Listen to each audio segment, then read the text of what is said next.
بسم الله الرحمن الرحيم والصلاة والسلام على خير خلق الله سبحانك ربي إن كنت من الظالمين. رجعت لكم بروتين يومي جديد، روتين شتوي، روتين تنظيف على السطح. أولا هوريكم بس السطوح قد ايه هو مليان بالأتربة والزبالة. شوف أنا عشان اليوم ضيق والله ما بلحق أعمل أي حاجة. شوف الزرع الأول، أوريكم الطماطم. شفتوا الطماطم بتاعتي بقى؟ شفتوا اهي الزهر بتاع الطماطم طلع ازاي؟ سبحان الله يعني. والله يا جماعة الطماطم يعني بسم الله ما شاء الله متغذية وحلوة جميلة جدا جدا جدا. انا تميني معاكم كده لحد ما تشوفوها وهي مطلعة الطماطم. بصوا الطماطم الصغيرة اهي. لو عايزين اعمل لكم فيديو تاني واوريكم ازاي انا زرعت الطماطم كده. والزرع يا جماعة ما بيحبش الا الشمس. شايفين الشمس عاملة ايه في الزرع فوق السطوح؟ لونه اخضر وجميل، لان انا جربت ازرعه قدام الباب بس ما فيش عندي كمية الشمس دي. وادي الطماطم اللي انا زرعاها في الزير ووريتكم ازاي ان تحط الزير كده. لو عايزة تزرعي زرع غويط او ليه جذور كبيرة تزرعيه بهذه الطريقة. بس الدنيا مكركبة وحالة من البلاء. فعشان يوم الشتاء يوم قصير فروتين الشتاء برضو بيبقى ايه. أم، يعني سبحان الله فين لما نلاقي الوقت اللي احنا نعمل فيه ننظف فيه وكده. طبعا بعد الدنيا مكركبت لان انا بطلع اكل الفراخ والطيور اللي عندي وانزل على طول. فمحتاجة ان انا ايه انظف السطوح. فقلت انه لابد ان انا اشوف يوم كده يكون مشمس، وطلعت النهاردة عشان انظف وارتب الترتيبات اللي انتوا شايفينها دي. آه، كان لازم ارتب بصوا كده. الدنيا مزبلة معلش ما تقولوش عليا حاجة، وانا والله نظيفة. لكن اليوم وقصر اليوم ما بلاقيش وقت. وكمان انا يعني الطلعة على السطوح برضو بتبقى متعبة شوية. ففين لما بطلع ان انا ايه انضف يعني. فغصب عني والله. فقلت لازم احنا بنقعد فيها. بفرش انا الحصيرة وبنقعد فيها انا والاولاد. فكان لازم ان انا ايه انضفها عشان تبقى ايه آه، شكلها جميل كده حتى في القعدة. لأن احنا نطلع عن الشمس ساعات نقعد فيها بالساعتين والتلاتة أنا والأولاد. فكان لازم أنضف التنظيف دي كله وأشيل الكراكيب اللي موجودة دي. أولا ببارك طبعا لفريق الأرجنتين بفوزه بكأس العالم.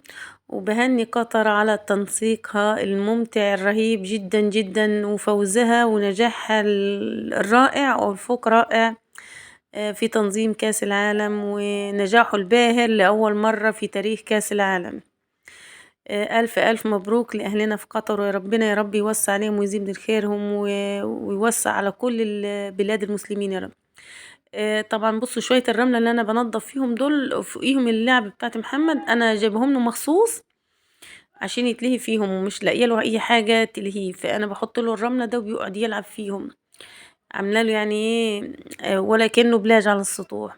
هو بينهمك فيهم يعمل بيوت وحاجات زي كده. فانا مطلعهم له فوق السطوح عشان ايه يرتب فيهم. فانا بلمهم له زي ما انتم شايفين كده. وهو حاطط فوقيهم الالعاب اهو. الفراخ بتاعتنا طبعا في التقفيصه. وادي الزرع انا طبعا هنضف برضو بالتالي عنده. عشان برضو القعدة بتاعتنا احنا بنطلع نشرب الشاي هنا ساعات نتغدى كده. فبتبقى قعدة حلوة يعني وسط في الشمس والزرع والوجه الحسن زي ما بيقولوا. ما أجمل الروتين اليوم الشتوي على السطوح. ما أجمل القعدة فوق السطوح صراحة. جنة من جنان الله في يوم مشمس. روتين شتوي حلو خالص يا جماعة. يا ريت كل اللي عنده سطوح تفكر. ابدا ده كنز رباني فظيع. كنز من كنوز ربنا ما حرمكش منها. فما تحرميش نفسك واولادك منها. اعملي قاعدة على السطوح وازرعي شوية زرع ورد خضار اي حاجة. بس المهم انك انت تستمتعي بالجو. كمان احنا محتاجين ان احنا ايه ناخد جرعات من الشمس يا جماعة.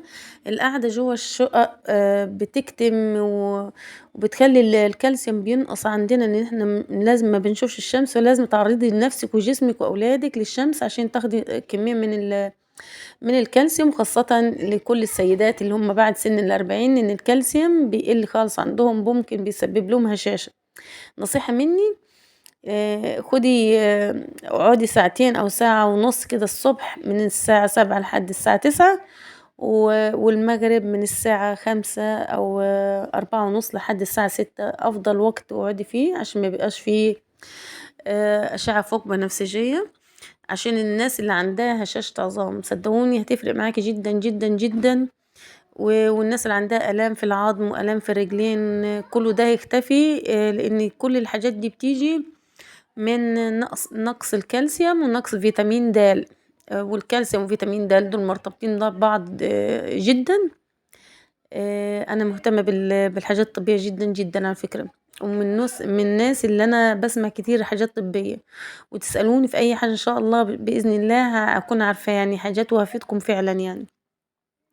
فعشان تعالجي نقص فيتامين د الكالسيوم تقعدي في الفترة اللي أنا قُلت لكم عليها دي، وهتفرق معاكِ خالص، مدّدي رجليكِ وتقعدي في الشمسية دي، هتفرق معاكِ إن شاء الله، وهتختفي كل الآلام ومشاكل العظام وآلام الرجلين والساقين، والناس اللي عندها هشاشة عظام ممكن بيبقى حل فعّال إنِّك أنتِ تاخدي كمية من إيه، من فيتامين د. طبعًا إحنا ما فيش أفيد من الشمس لتعويض نقص فيتامين د والكالسيوم، فيا ريت تاخدوها مني نصيحة يعني، وتحاولوا إنكم تجربوا الطريقة دي إن شاء الله تبقى فعّالة جدًا. بُصّوا كده يا جماعة، معلش أنا باحاول إن أنا ألملم كل الزبالة والأكياس كده، الدنيا مزبّلة خالص زي ما أنتم شايفين، سبحان الله فين لمّا الواحد بيشتد حيله يعني ويعرف يلم الزبالة والكركبة اللي فوق السطوح دي، والحمد لله النهارده ربنا ادّاني الصحة عشان ألمّهم زي ما أنتم شايفين كده.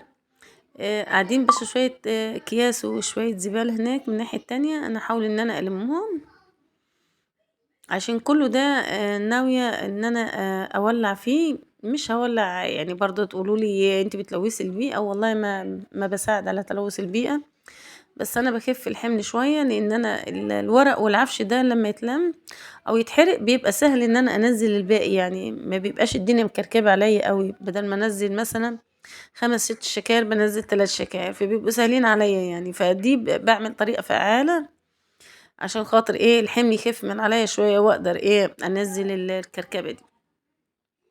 فما تفتكروش إن أنا باساهم في تلوث البيئة ولا حاجة، لأ أبدًا والله، تخفيف حمل مش أكتر، مش بالاقي حد يساعدني، فنساعد ربنا يعني في الموضوع ده. أدينا لميتهم كلّهم، هاحاول إن أنا إيه، أولّع في الكركبة دي كلّها عشان بس يخف الحمل.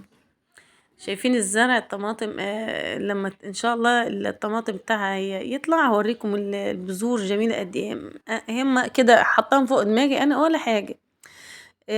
مستمتعين بالشمس، الزرع مستمتع الشمس والخضرة جميلة خالص، وأنا كده إيه، أنا المستفادة يعني عندِك شمس، عندِك كنز في بيتِك، وعندِك سطوح برضه عندِك كنز، ما تضيّعوش من بين إيديكم، وحاولي تزرعي حاجات مفيدة ليكِ ولبيتِك ولأولادِك. يا ريت تقتنعوا بالفكرة دي بتاعتي، ولو عايزين أساعدكم في زراعة أي حاجة ابعتوا لي وأنا هاساعدكم إن شاء الله. قاعدة بس شوية الرمل دول فيهم مش نضاف شوية هُم، فيهم برضه شوية كركبة كده، هاحاول إن أنا باسيب الرمل أنا عشان لو في طيور حطيتها والّا حاجة الرمل والحاجات دي بتدفّي يعني، فباحوش بس اللي هو العفشة اللي فوق الوش، وباخلّي إيه الرملة من تحت، لإن الخرسانة بتبقى ساقعة جدًا، فأنا لو حُشت الرملة من فوق الخرسانة وجيت حطيت طيور في المنطقة دي بتبقى ساقعة جدًا، فما باستحملهاش، ممكن الطيور تموت من عندي. فأنا باستغل إن أنا إيه، معلش الترابة قامت، فالكاميرا مش ظاهرة أوي، لميت الكركبة كلها والعفشة دي، وهابتدي إن أنا إيه، أولّع في النار، أولّع فيهم يعني عشان خاطر إيه، يقلّوا شوية، والله ما باضر حد أنا ولا حاجة، أنا باولّع فيهم بس 5 دقايق كده يخفوا شوية العفشة دي، وبعد كده باكِب عليهم المَيّة وأطفيهم عشان خاطر إيه، ما يعملوش دخنة يعني أو دخان. بس بهذه الطريقة باعمل روتيني الشتوي أو روتين يومي جديد مصري للست المصرية الشاطرة اللي بتنضف بيتها يعني انتوا ملاحظين ان انا روتيني معظمه في السطح، لان انا بعشق السطح والله. قلت لكم قبل كده انا هذا الروتين اللي هو فوق السطح بعشقه، من اجمل الروتين في حياتي. ويا ريت والله يديني الصحة كده لو عندي رجلين انا كل يوم. يعني كنت اخد الاكل كله واطبخه فوق السطوح. مش عايزة انزل انا من فوق السطوح. اعشق الشمس واعشق النور والاضاءة، ما بحبش ابدا مكان مظلم، وما بحبش ابدا اقعد في مكان مظلم. احنا متعودين كده، قعدتنا في الارياف كنا في الاماكن المفتوحة كده، بنحب الاماكن المفتوحة دي، بتحسي اني كده صدرك متسع وانك انت تاخدي نفسك كويس.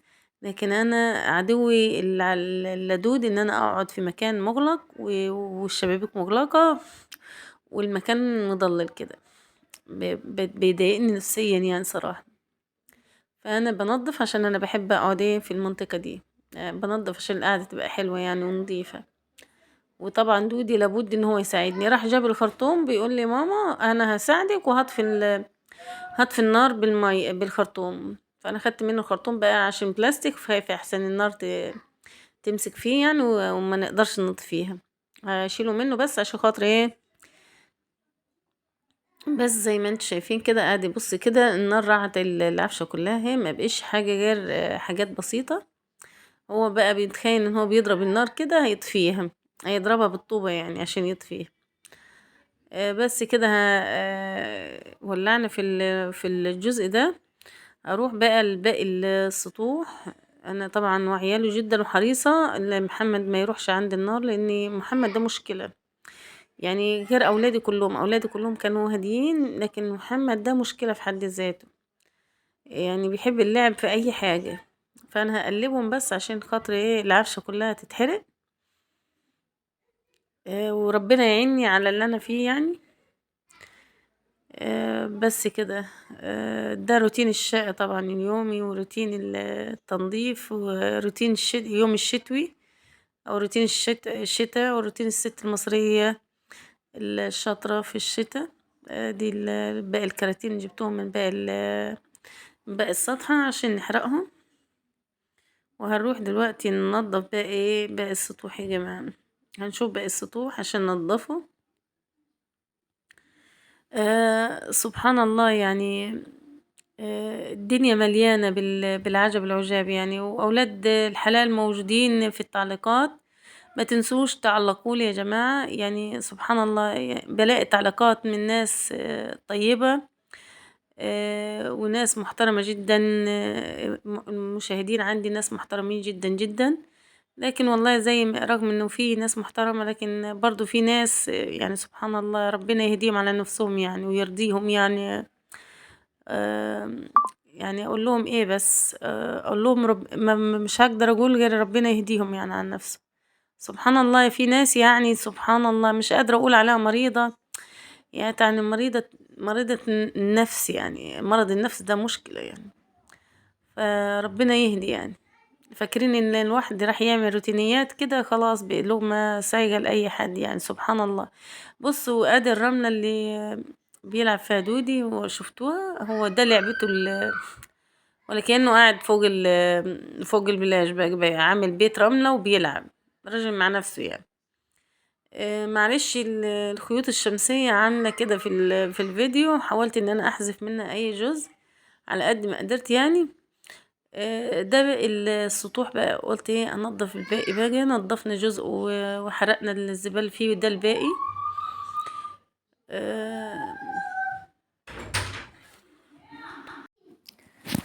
آه، ادي باقي الروتين يا جماعة. نضفنا اهو. وربنا عني والله العظيم انا كنت حاساهم ان هم دول اللي شوية التنظيف دول حاساهم جبل على كتافي. مش شايفين قوي انتم من الفيديو عشان الشمس عاملة شعاع كده في الكاميرا. بس دخلت انا حجز الطيور بباقي الطيور بالقفص ده، فهدخل على باقي الطيور عشان انضف عندها وتبقى نظافة يومية وتنظيف بالمرة بقى. زي ما انتم شايفين كده. بص المكان هنا مزبل خالص لان انا برمي فيه كل حاجة. رمان برمي، فجل برمي، جرجير برمي. فالدنيا ملعبكة اخر لعبكة طبعا عند الطيور. فقلت لازم انا طالعة كله عشان خاطر انضف شوية الزبالة اللي عندي الفراخ دول. الدنيا مكركبة بطريقة وحشة يعني. وجبت الشكاير معايا عشان انضف بالمرة واجي ايه، واجي معبيهم في الشكاير يعني. بس كده.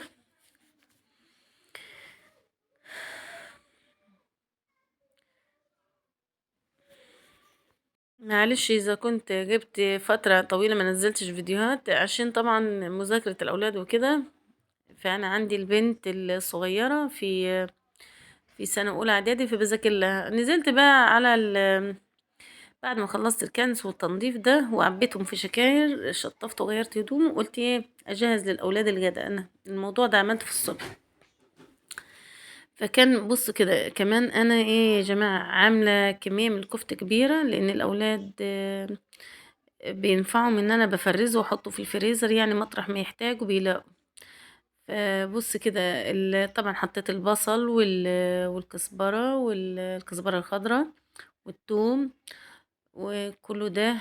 واللحمة كله حملته في الكبة وهعجنه تاني عشان يبقى ناعم. اهم حاجة انك انت تنعمي المكونات دي كلها. وحطيت نص ملعقة من البيكنج باودر. وهقول لكم على تكة بتبقى جميلة قوي في الكفتة وبتخليها متماسكة. وكمان لو عندك حتة ليا او دهنة ممكن تفرميها مع المكونات دي بتبقى جميلة خالص. لكن انا هقول لكم على المعلقة اللي بتخلي الكفتة عندك متماسكة وطعمها جميل وما بتخسش ابدا معاك، بتفضل على حجمها كمان. لا بتزيد مش بتنقص. التكة اللي انت هتحطها للكفتة هتبقى معاكي حلو خالص. بصوا يا جماعة، هعجنها كويس عجنة كويسة وبعد كده هحط لها معلقة من الدقيق. هي دي المعلقة اللي هتفرق معاكي وهتخلي الكفتة ابدا ما تخسش وهتخليها ايه ناجحة جدا وجميلة معاكي خالص. وطبعا حاطة الكمون والكزبرة الخضراء والكزبرة الناشفة. حطي لها بقى كل التوابل اللي انتي عايزاها ونص معلقة البودر. وبصي في العلب اللي انا حطاها دي عشان تبقى سهلة انك انت تخرجيها بحط فيها الكيس البلاستيك دي من تحت عشان لما اجي اطلع كده برفع الكيس بتطلع الكفتة زي ما هي كده. وانا بحب ان انا اشويها في الفرن، ما بحبش ان انا احمرها في الزيت، بتبقى طعمها جميلة وتحفة. جربوها ان شاء الله هتعجبكم بمعلقة الدقيق ونص معلقة البودر.